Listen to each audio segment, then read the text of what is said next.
विदर्भ और महाराष्ट्र के उद्योगों का कैसे हो उत्थान? उत्पादकों उद्योजकों को किन सरकारी सहयोग की है अपेक्षा? नीतियों में किस बदलाव की है जरूरत? टैक्स और सुविधाओं का कैसा हो तालमेल? बाजारों की स्थिति हो या जिलों की उत्पादक विशेषता, सफल जीवन के अनुभव का सार करेगा सरकार, किसान और उत्पादक सभी को निहाल। आओ देखें उद्योग की बात रूंगटा जी के साथ। न्यूज फर्स्ट चैनल पर सभी को नमस्कार। यह काफ़ी महीना गर्मी का महीना है और विदर्भ गर्मी के नाम से ज़्यादा जाना जाता है। आज हम अमरावती अकोला की बात करें। आज जिस तरह से अमरावती में उद्योग आने चाहिए थे वे नहीं आ पाए।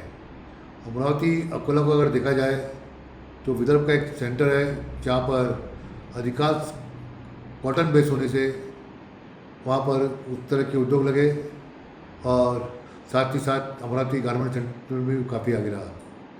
पीएम मित्रा टेक्सटाइल पार्क भी अमरावती में आया है जो आज एक ऐसे कॉरिडोर के पास है जहाँ से स्मृति हाईवे भी पास से निकल जा रहा है और साथ ही साथ मुंबई कलकत्ता इसके मेन हाईवे पे भी अमरावती आ रहा है। लेकिन अमरावती बहुत पुराना शहर होने से, एक विदर्भ की दोनों मंडी होने से वहाँ पर जिस तरह का विकास होना चाहिए था वो नहीं हो पाया। इसका प्रमुख कारण है कि जो राज्य शासन ने खेती के लिए प्रोत्साहन देना था वो प्रोत्साहन नहीं मिल पाया। हम मानते हैं सोयाबीन से बहुत सारे प्रोसेस यूनिट भी अकोला में लगे हुए हैं और उसी तरह दाल मिलें भी आज काफ़ी प्रमाण पर वहाँ पर लगी हुई है और उद्योग आ रहे हैं। एयरपोर्ट भी अमरावती में एक अच्छा खासा है, लेकिन कनेक्टिविटी अमरावती की जिस तरह से होनी चाहिए थी वह नहीं हो पाई। जिस तरह से वहाँ पर इंसेंटिव देने चाहिए थे पीएम मित्रा पार्क छोड़कर, वह उतना नहीं हो पाया। आज इस प्रदेश को आगे ले जाने के लिए ज़रूरत है कि यहाँ पर रिफाइनरी लाई जाए। आज ही हमने जानकारी ली कि कैबिनेट ने राजस्थान में एक बड़ी रिफाइनरी की मंजूरी दी है। आज हमारे पास सक्षम मुख्यमंत्री देवेंद्र जी है। अमरावती तो उनके मामा रहते हैं, गडकरी साहब के मामा रहते हैं, तो वहाँ पर तो लगाव आना ही चाहिए। तो देवेंद्र जी ये अगर पॉडकास्ट आप तक पहुँचता है तो रिफाइनरी अमरावती के आसपास लगाना बहुत ज़रूरी है। इससे उस प्रदेश का विकास होगा। रिफाइनरी लगने से वहाँ पर प्लास्टिक के बहुत सारे प्लांट लगेंगे। आज देखा जाए तो उस क्षेत्र में सिर्फ एग्रो बेस्ड इंडस्ट्रीज है, बाकी कोई इंडस्ट्री नहीं आ रही। टेक्सटाइल पार्क भी अगर बनाया गया तो उसमें जिस तरह से विकास मिलना चाहिए था वो विकास आज नहीं मिल पाया है। आज देश के 7 पीएम टेक्सटाइल पार्क में अमरावती को भी चुना गया है और उम्मीद है कि अमरावती आगे आना चाहिए। यहाँ से टेक्सटाइल की जो शुरू से लेके लास्ट तक जो कपड़े हैं वो अप्रैल बन के यहाँ से विदेशों में जाना शुरू हो जाए। तो एक ऐसी सोच सरकार ने ली है, उसको क्रियान्वित करने के लिए ज़रूरी है कि वहाँ पर अपने अधिकारियों को इस तरह निर्देश दे कि जो निवेश जिस तरह से नागपुर चंद्रपुर में आया है उस तरह का निवेश आकर्षण करने के लिए लाया जाए। हम मानते हैं चंद्रपुर गढ़चिरौली में मिनरल है, आज मिनरल की दुनिया में पूछ है, तो लेकिन एग्रो बेस्ड इंडस्ट्रीज के लिए ये निवेशक अमरावती अकोला में भी आने चाहिए। यहाँ पर एक ऐसा कन्वेंशन होना चाहिए जिसमें एग्रो बेस्ड इंडस्ट्रीज के लिए निवेश के लिए आकर्षित करने के लिए लोगों को आमंत्रित करना चाहिए। तो जब ये प्रदेश सक्षम हो जाएंगे तो यहाँ पर आज सबसे बड़ा एडवांटेज ये है कि मुंबई से काफ़ी नज़दीक है, यानी 1000 किलोमीटर से ज़्यादा न दूर होते हुए करीब 700-800 किलोमीटर की दूरी पे है। तो उसके इतनी नज़दीकी होने से आज यहाँ से काफ़ी मूवमेंट लॉजिस्टिक हो सकता है, लेकिन यहाँ पे लॉजिस्टिक की प्रॉब्लम हो रही है। दूसरा, एथनॉल बेस्ड इंडस्ट्रीज यहाँ पर आ सकती थी, लेकिन यहाँ पर जो पैदावार होती है किसानों को वो अलग अलग तरह की करते हैं। जो मक्का चाहिए वो उस तरह का वहाँ पर पैदावार नहीं होता, इसलिए एथनॉल के प्रोजेक्ट भी यहाँ पर नहीं आ पाए। और एथनॉल की बात करें तो एथनॉल भी आज जो नागपुर में जिस तरह से विकास की तरफ जाना चाहिए था वह एथनॉल प्रोजेक्ट भी बहुत सारे आज समस्या में ग्रस्त है, क्योंकि लॉजिस्टिक कॉस्ट और दूसरे किसानों को जो स्थिति है वहाँ पर अच्छी पैदावार नहीं मिल पाती और उसके रेट जो उनको प्रोक्योरमेंट होता है बहुत महंगे पड़ते हैं, तो उसके कारण वहाँ पर उद्योग लग नहीं पाते। अगर हम कॉटन के बारे में अगर आंकड़े वाली बात करते हैं तो अमरावती रीजन में यवतमाल में 4.15 लाख बेल्स, अकोला में 3.78 लाख बेल्स और अमरावती में 3.65 लाख बेल 25-26 में खरीदी गई MSP रेट पर। तो कॉटन प्रमाण काफ़ी अच्छा है और इससे अच्छा और हो सकता है, क्योंकि यहाँ पर BT सीड्स के ऊपर कॉटन जो पैदावार हुई उसमें यील्ड उतनी नहीं मिल पाती, और लेकिन ब्लैक कॉटन होने की वजह से वहाँ सदियों से कॉटन की जो है पैदावार होने से आज ये तीनों डिस्ट्रिक्ट बहुत आगे हैं।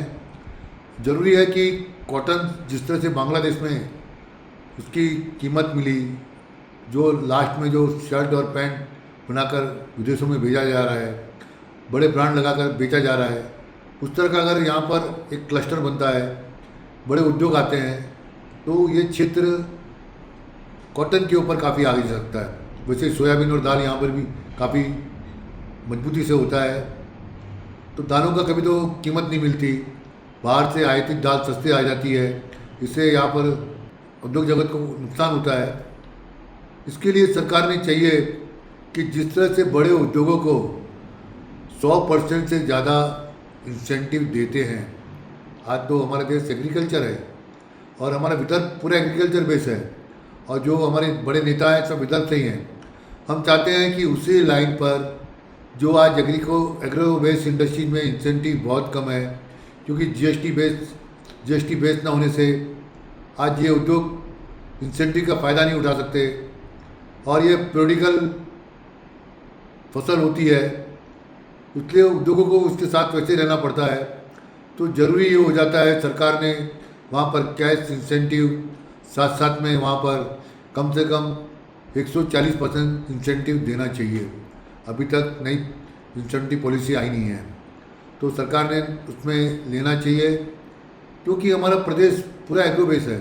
हम मानते हैं कि चंद्रपुर गढ़चिरौली में मिनरल होने से वहाँ पर स्टील हब बनेगा, कोल गैसिफिकेशन आएंगे, लेकिन ये तो ज़रूरत है क्योंकि वहाँ पर जो नेचुरल पदार्थ है, अगर किसान अपनी फसल यहाँ पर बोकर अगर उसको कुछ उद्योग को न मिला, किसान को न मिले, तो हमारे विदर्भ का बहुत बड़ा नुकसान हो रहा है।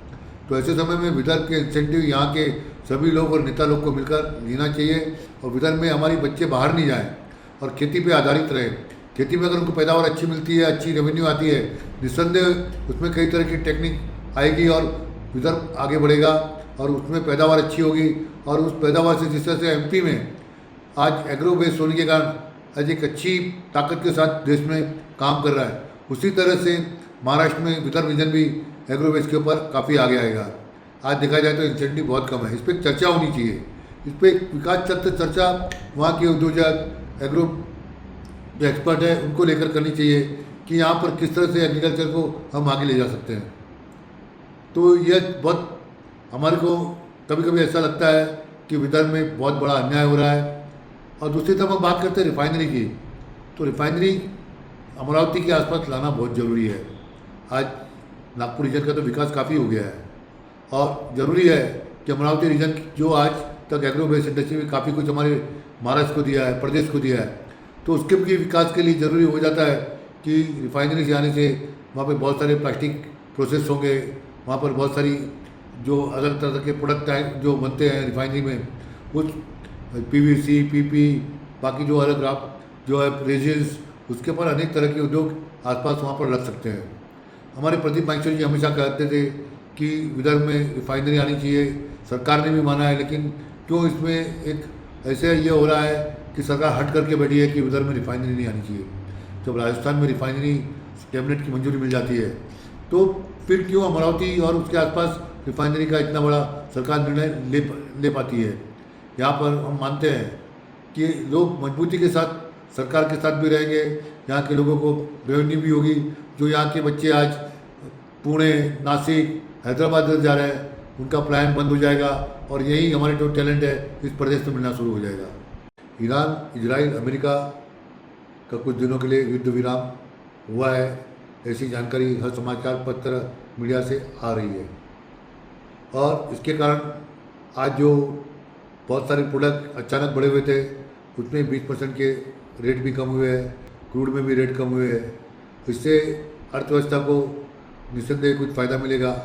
आरबीआई गाइडलाइन भी जारी की गई है, कोई रेपो रेट बढ़ा नहीं है। उम्मीद है कि इंटरेस्ट के रेट कम करनी चाहिए, जो हुए नहीं है।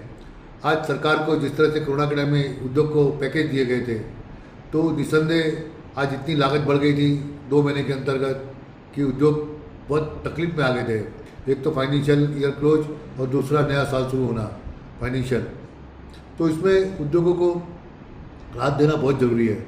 हम चाहते हैं कि सरकार ने जो आज इतनी बड़ी कीमतों पर उन्होंने माल खरीदा है, जो उनको नुकसान लगने की आशंका है, तो उस समय सरकार ने उनको कहीं ना कहीं मरहम लगाना बहुत ज़रूरी है और उनको एडिशनल वर्किंग कैपिटल बहुत सस्ते दर पर देना बहुत ज़रूरी है। और इससे पुनः एक अर्थव्यवस्था को निस्संदेह गति मिल सकती है। सरकार इस तरफ विचार जरूर करेगी। अभी हमारे विदर्भ में कई जिले में नए जिलाधिकारी आए हैं, हम उनका स्वागत करते हैं। उनकी सोच अच्छी है, युवा है। हम चाहते हैं कि उद्योग को अपने वो प्रायोरिटी लेकर काम करें कि उद्योग एक ऐसी जगह है, एक ऐसा स्थान है जहाँ पर वे एक तो रोजगार देते हैं, निर्यात में स्थान देते हैं, उसी तरह जीएसटी में अपना योगदान देते हैं, पूंजी में योगदान देते हैं, उसी तरह से इनकम टैक्स में योगदान देते हैं। अगर बहुत सारे पॉलिटिकल लोगों के कुछ कार्यक्रम में भी योगदान देते हैं। हर क्षेत्र में जब उद्योग आगे आते हैं तो इसको भी आगे रखकर सरकार ने एजेंडा बनाना चाहिए। उसी तरह से हम चाहते हैं कि जिस तरह से सुधीर मुनगंटीवार जी ने और किशोर जोरगेवार जी ने आज उद्योग के साथ एक पहल की है चंद्रपुर में, उस तरह की पहल नागपुर बाकी की जगह भी होना बहुत ज़रूरी है। क्योंकि आज हमारी समस्याएं बहुत है। जिस तरह से पश्चिम महाराष्ट्र के वहाँ के राजकारणी व्यक्ति उद्योग के साथ काम कर रहे हैं, वही सोच समझ उद्योग के साथ होना जरूरी है। उद्योग आपके साथ एक आधार है। उद्योग एक जगत ऐसा है जो एक रिस्क लेकर हर तरह के अपने मजबूरियाँ उठाकर काम करता है, उत्पादन देता है और एम्प्लॉयमेंट देने में बहुत बड़ा स्थान देता है। कई तरह की योजनाएं स्किल डेवलपमेंट की सब उद्योग पर आधारित है। तो ऐसे समय में उद्योग को आगे ले जाने के लिए जिलाधिकारी, प्रशासन और सभी तरह के हमारे राजनीतिक लोगों ने सबसे पहले उद्योगों को साथ देना चाहिए। अगर उनको साथ मिलता है तो हमारा विदर्भ उद्योग में आगे आ सकता है, सुफलाम सुजलाम हो सकता है। और आज चाहे एग्रीकल्चर हो, चाहे डिफेंस हो, उसमें उद्योग जगत आज विदर्भ को मजबूती के साथ आगे ले जा सकता है। इसी के साथ पुनः हम अगले सप्ताह चर्चा करेंगे। नमस्कार। अगर आप ये वीडियो YouTube पर देख रहे हैं तो हमारे चैनल को सब्सक्राइब कर बेल आइकन दबाएं।